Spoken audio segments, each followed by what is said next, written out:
మీ అయ్య చేసిన ఉద్దారకము ఇవాళ నేను అమరవీరుల స్తూపం కాడికి పోయి దండం పెట్టుకొని యాత్ర సురువు చేస్తా అని నీ మనసులో ఆలోచన కలిగింది కవితమ్మ. చెయ్యి, ముందుగా ఆ 900 కుటుంబాలకు సాయం చెయ్యి. శభాష్ కవితమ్మ అంటారు. నేను చెప్తా రోజు వార్తని పొద్దుగాల, కవితమ్మ అమ్మ కవితమ్మకు దండం పెట్టాలరా, కవితమ్మ ఇంత మంచి పని చేసిందిరా. ఇవాళ ఈ 900 కుటుంబాల ఎవరైతే అమరవీరుల కుటుంబాలు ఉన్నాయో వాళ్ళకు 10 లక్షలు రాలేదు, ఇంటికో ఉద్యోగం ఇవ్వలేదు, భూములు లేవు, జాగాలు లేవు, ఏది లేదు, ఎక్కడ లేదు, చిప్ప ఎనుగులనే ఉంది. వాళ్ళు వలపోసుకుంటా సచివాలయం చుట్టూ, దాని చుట్టూ, మీ అయ్య చుట్టూ. మీ అయ్య మంచి వాళ్ళనే దగ్గరికి రానియడా. అంతలా గద్దరాన్ని తీసుకుపోయి ఎర్రటి ఎండలు నిలబడే కలుద్దామని వస్తే ఎర్రటి ఎండలు నిలబడితే జనం ఆశ్చర్యపోయిర్రు సోషల్ మీడియాలో చూసి. ఇక ఒకనాడు నేను కూడా పోతి అది ఫామ్ హౌస్కు మధ్యన పోతిగా.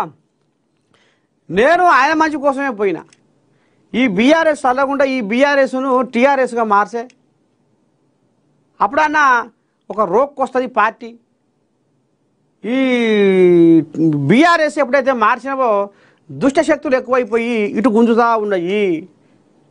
నీకు దైవశక్తుల తోటి నీ పార్టీ నూక్కపోవాలంటే ఈ బీఆర్ఎస్ను టీఆర్ఎస్గా మార్చే పెద్ద మనిషి అని చెబుదామని పోయినా. వామ్మో నీ దండం పెడితే పోలీసు వాళ్ళు నీ అడుక్కు 60 సార్లు నన్నే కనిపెట్టి ఆఖరికి వస్తారు కల్లా ఓ తీట పంచాది మోపై పంచాది అయింది. ఎందుకు పోనిస్తారు వాళ్ళు? మరి ముసలోడు ఆడికేళ్ళు ఇందాక వచ్చిండు నర్సయ్య తాత షెడ్డో పాటో నీళ్ళు ఇద్దాం బుక్కడి బువ్వ నువ్వు వేస్తే వెయ్యి, లేకపోతే లేదు. నాకు వేస్తోళ్ళు ఎంతమంది నాకు చుట్టాలి, కానీ ఊరూరా నాకు చుట్టాలే. అందులోకి వెళ్ళి లోపలికి వెళ్ళి బయటికి వెళ్ళలే. తమాషగా లోపల కూరగాయల తోటలో తమాషగా ముద్దుగా తిరుగుతుండు. సరే ఇక పోనీ ఆ ముచ్చట. మరి తల్లి ఇవాళ 600 మందికి తోకాసర అయ్యి దులుపుకుండు మీ అయ్య. ఇంకా 900 మంది అమరవీరుల కుటుంబాలు. నువ్వు ఇవాళ నేను చేస్తున్న ఉద్దారకం, నేను మా రామసక్కని కార్యం ముంగటేసుకున్నా అని నువ్వు మరి జాగృతి పేరు మీద జనం బాట అని నువ్వు పైన కడుతున్నావు తల్లి. ముందుగా ఈ అమరవీరుల కుటుంబాలకు సాయం చెయ్యి. ఊకనే పోయి దండం పెట్టి ఫోటో దిగి వీడియో దిగి అమ్మా కవితమ్మ అమరవీరుల స్తూపం కాడికి పోయి దండం పెట్టిందిరు, ఆమె చేయబోయే కార్యానికి ముందుగా అమరవీరులను తలుచుకొని పోయింది అని సోషల్ మీడియాలో, పేపర్లల్లో, ఫోన్లల్లో పెడుతుందికా తల్లి. చెయ్యి.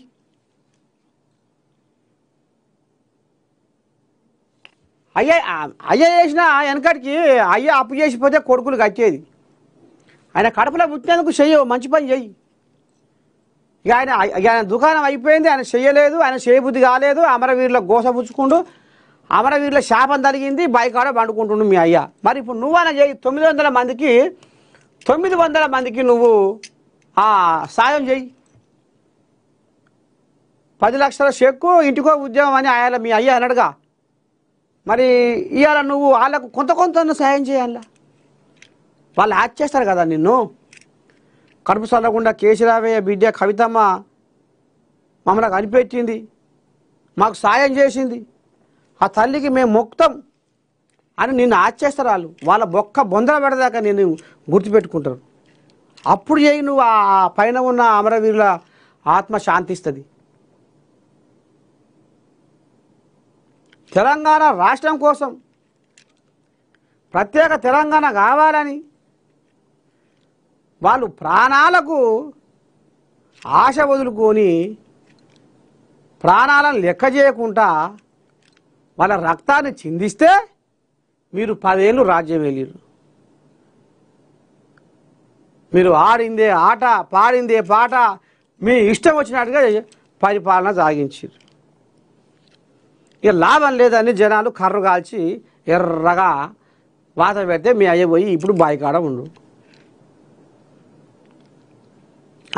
ముందుగా ఈ అమరవీరుల కుటుంబాలను ఆదుకుంటే కవితమ్మ వార్త నేను రోజు చదువుతా. నువ్వు ఆడికి పోయి దండం పెట్టి నువ్వు ఫోటోలకు పోజులు వీడియోలలో బంధించి ఏదో చేసింది కవితమ్మ, అమరవీరులే తలుచుకుంది, ఓ వాళ్ళకి ఏదో ఉద్ధారకం చేసినట్టు. అది కాదు తల్లి, నువ్వు చేయాల్సింది ఈ అమరవీరుల కుటుంబాలకు నువ్వు సాయం చేసి నువ్వు యాత్ర సురువు చెయ్యి. అప్పుడు నువ్వు చేసే కార్యం సఫలమవుతుంది, విజయవంతమవుతుంది, నలుగురు మెచ్చుతారు. ఇప్పుడు ఈ వార్తని రేపు పొద్దుగాల మేము జిల్లా పంపిస్తాం. నువ్వు తిరుగుతుంటున్నావు 4 నెలలు జిల్లా. రేపు ఈ వార్త ఇదే వార్తను చదివిస్తావు. అయ్యా ఇగో కవితమ్మ మీ ఊరికి వస్తుందట, మీ వాడకు వస్తుందట, మీ మండలానికి వస్తుందట. కవితమ్మ వచ్చుకోము అమరవీరుల స్తూపానికి దండం పెట్టుకొని వచ్చింది. అమరవీరులకు ఏం సాయం చేసి వచ్చింది ఆమె? తప్ప అయ్యా ఆనాడు అయ్యా చెయ్యలేదు, ఇప్పుడు బిడ్డ చేసేవని తప్పు కాదు కదా. మీ చేతికి 25 లక్షల గడియారం పెట్టుకుంటే ఏమి లేదు. బయట దేశాలలో బంగ్లాలు సంపాదించుకుంటే ఏమి లేదు. అడుగడుకు ఫామ్ హౌస్లు కట్టుకుంటే ఏమి లేదు. 100 ఎకరాలు భూములు ఉంటే ఏమి లేదు. మరి అవన్నీ ఏడికెళ్ళి వచ్చిందో జనాలకి ఎరక. కానీ ఇలా రాష్ట్రం కోసం, తెలంగాణ కోసం, నా తెలంగాణ జనాలకు అన్యాయం జరుగుతుంది, నా తెలంగాణ జనాల కళ్ళల్లో కన్నీళ్లు నేను చూడలేకపోతున్నాము అని పోరగాళ్ళు నిలువున అగ్నికి హావుతాయి, బూడిదైపోతే ఇవాళ వాళ్ళ కుటుంబాలను ఆదుకోవాలంటే మీకు చెయ్యొస్తలేదు. ఏడ ఉంది కరుణ? ఏడ ఉంది జాలి? ఎవరి కోసం మీ రాజకీయాలు? బారు బోరు బచ్చన్నపేట